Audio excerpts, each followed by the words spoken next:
What's happening, sales ascenders? Sean here, back at you with another high-ticket tune-up. Today, I'm going to share the 4 Ps to hiring the perfect sales pro. This one's going to be a value bomb for you, so get ready. Here we go.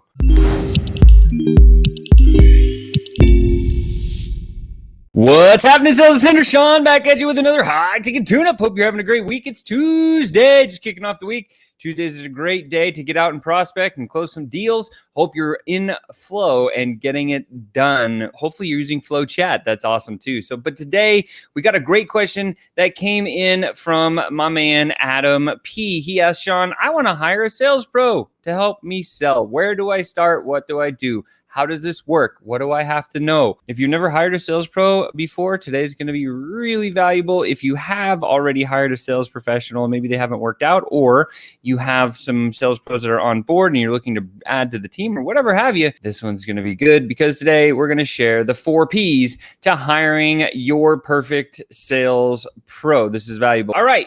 Let's start. There's only 4 steps. This is simple.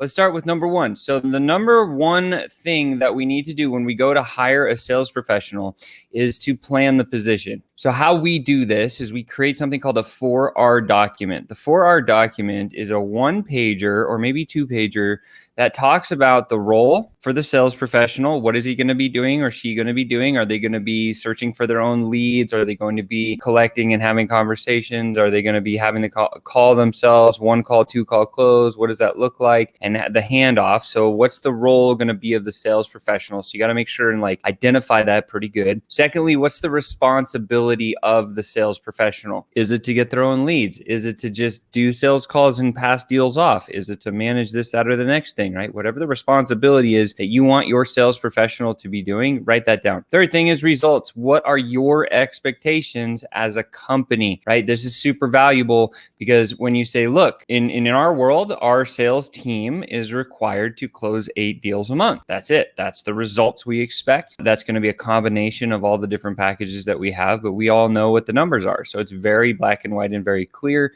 And this makes for an easy conversation when you hand this to somebody saying, what does that mean? How does this work? It becomes a very, very solid talking point. And then the requirements, right? The requirements in the 4R document, so valuable. This is going to be the stuff that says you have to have sold for at least this period of time in this industry. You got to be B2B, B2C, B to government. That's B2G for anybody that doesn't know. And once you have your 4R document in the planning position put together, now we're ready to move forward. But before we can actually go out and publish and find the people that we want to talk to, let's design the hiring process. So this is step 2. As we move into step 2, we got to set up the process for bringing a sales pro on board. Now, here's a generic one that you can see in this document. Number 1, you got to have some sort of an application. Hey, you want to come and sell for us? We need to know some information. Whatever information is going to be on that application, that'll be valuable for you because you'll be able to grab that. That just goes in a link. You can do it through any of these survey features like SurveyMonkey or Typeform, or even Google has a very nice survey feature that's free and you can use it right away. In the process, now when we get an application, what would be the next logical step for hiring a sales guy? Well, we need to do some sort of a culture fit, right? You never want to hire somebody just because you heard they're a great salesperson. You always want to make sure of really kind of 2 things. Number 1, they fit your culture. Let me say that again. Number 1, they fit your culture. Do not wait and just because they look good on paper and they say they can close deals, and maybe they can close deals. That's great. If you bring one of those people into your world and they happen not to fit your culture, well, guess what? It's like a poison and it's gonna taint your business. It's gonna be bad. So always in the process, make sure and have your 15-minute culture fit conversation prior to going anywhere deep into a sales world, right? And then once you've decided they're a culture fit, some of the things that we sometimes will do is we will send them an email acceptance, and with that, we also have a little test. So in our email acceptance, we say, hey, we just want to make sure that you can reply to clients in a pretty easy way. Here's 3 or 4 or 5. In fact, we have 8 scenarios that I wrote out, and I said, hey, I need your response in an email format of how you would reply to a client. Because now I've talked to this person, I know they're a culture fit for me, right? And so I'm like, okay, cool. Now I want to see how they respond to people before we even go any further. I need to know a little bit more about them. So I've put out 8 little scenarios of here's this client, this is what happened, how would you respond in an email? And then I just, again, use some sort of a survey tool like a SurveyMonkey or Typeform, and then have those blasted into a chart. And then you can read their email answers and you can know how they communicate. This is really valuable for a number of reasons. Number one, you can identify their personality fairly quickly by seeing how they write. Number two, you now know when you're doing prospecting work or your team of prospectors is out there working, when you come across somebody that has a similar personality type to one of the sales pros you've brought on board, guess what? You just match personalities because they're going to talk way easier, faster, and deals will get closed way more often. And so that's one of the other major reasons why we do an email case study test in that email acceptance block that you can see there in number 2. And then once we've gotten that response back, and because other people say they're horrible at writing back to people, then don't hire them, right? It's going to take a world of training and mentoring to get their copywriting game up on point. It's not your responsibility to do that if you're hiring a sales professional. Once you've understood that they have like what you need and everything's dialed in terms of writing to clients, now let's go in for a formal interview. This is going to be the one where we got to grab a little bit of information. Here's the things that I specifically ask about when I'm interviewing a sales professional. Number 1, what's your background? Number 2, what are your motivators, both intrinsically and extrinsically? What's the thing that lights your fire, right? Number 3, how do you currently sell? Talk to me about selling process. If they don't have a selling process, and what I mean by a selling process is some sort of sales system that they've studied in the past, be very weary on hiring them unless you want to train them from scratch, right?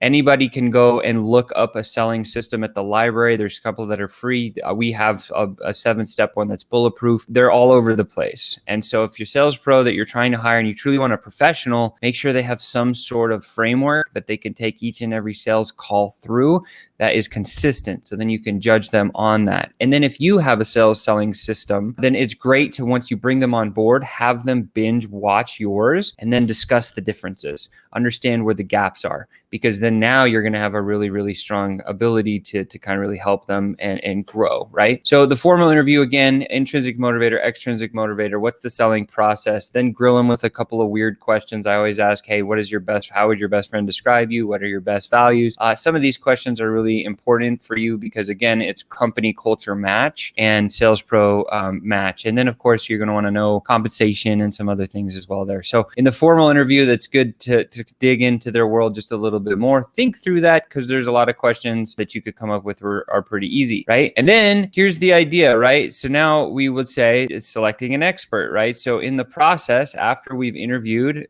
3, 4, 5, 6, 8, 10, 15, however many people you need to build your team. Remember, there's usually like what I've seen in the industry is for every 10 sales pros that you onboard, usually 1 to 2, maybe sometimes 3 of them are going to be massive like winners for you. So expect this to be a little bit of a longer process. It's never usually the one time and done. It's usually the second or the third iteration where you've taken some reps at the plate. And yeah, it sounds like, oh man, Sean, that's extra work. Yes, it is.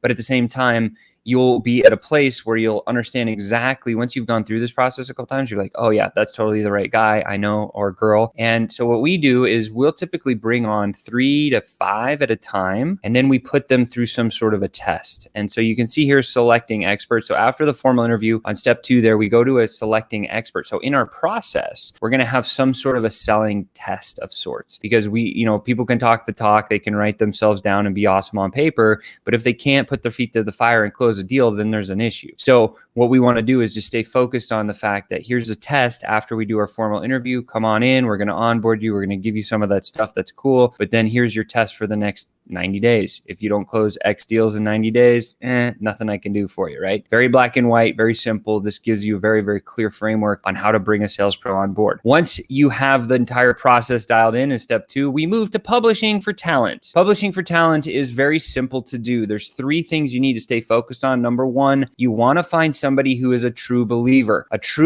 sales professional that has a selling system that's gone through and can respond well to clients is going to serve you at a very high level. That's a statement of fact. And so what we want to do is we always want to test our warm market before we go out to any cold market stuff when we're publishing to find sales pros. So this means email to your tribe, drop a message in your group, send private messages to people that you think are super connectors in your world that can actually probably know some sales pros, because what will happen is you will either find somebody that's just not happy with what they're doing. And they're like, yeah, I'm a sales expert. I could come crush. I love you. I've already been studying with you and from you. That becomes the truest believer that will close the deals the most. And just on pure conviction and confidence, that's what I'm getting at right here. We want to help them to have as much conviction and confidence about our products and services as possible. Because when we have that, those people are going to crush, even if they don't have all the best fundamentals around them, like if they're not using the best sales system or something like that, right? Then we would go paid ads.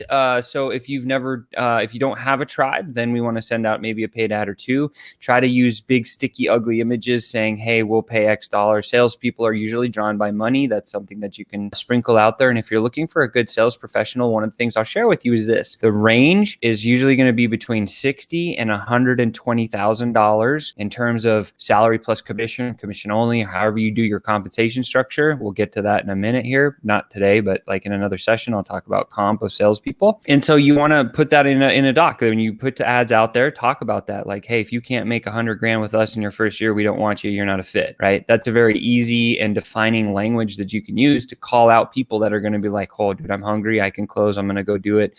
And those people are the people that you're going to absolutely want, right? So that's the paid ads to sales pros. And then if the paid ads thing doesn't work and you still need to go a little bit even older school, go advertise in the newspaper or the magazines, right? You're going to find a tremendous amount of people that came through the selling profession in the communications world that are old school, that haven't moved into the online space. Even though they're wickedly effective at sales, all they need to do is be armed with a little bit of tech and they can go really, really, really far. And so this is the process that we use to after we have the plan of what we're going to do and the process of how we're going to bring them on board. Now we go to publish. That's the third P.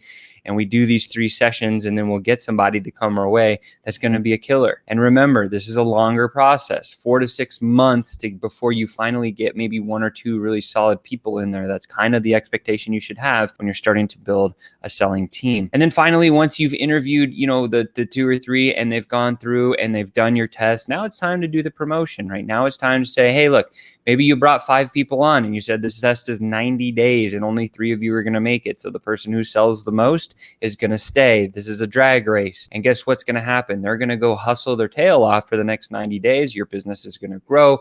You're going to see the true competitiveness of the people. And then that one person, that expert that comes through, or the 2 or however many you're hiring at the time, they're going to be like, yo, I nailed it. I crushed this test. I'm ready to go. And reward those people, right? Give them a $20 guilty pleasure bonus or do something with them just to say thank you for this hustle in the past 90 days. Now you're going to get fully onboarded. This is the time where we're going to introduce the salary plus the commission. By the way, all the deals you close, you're going to get the commission from it or something like that, because then it's simple and easy, because now there's more carrots waiting for that sales professional to kind of move into your world. And once you have them in there and they've now been past that 90 days, now it becomes a cadence, right? Now, when you have them on board, the most important thing that you can do is give them a loose structure, meaning, hey, here's what we do, right? I've built some pretty big sales teams. So one thing I'll share is I'll say, always have a weekly cadence. So on Mondays, after our weekly cadence for our leadership in our company, I have a sales jam every week. And during that sales jam, we go through a couple of different things. In fact, I modeled that meeting after Toastmasters, the speaking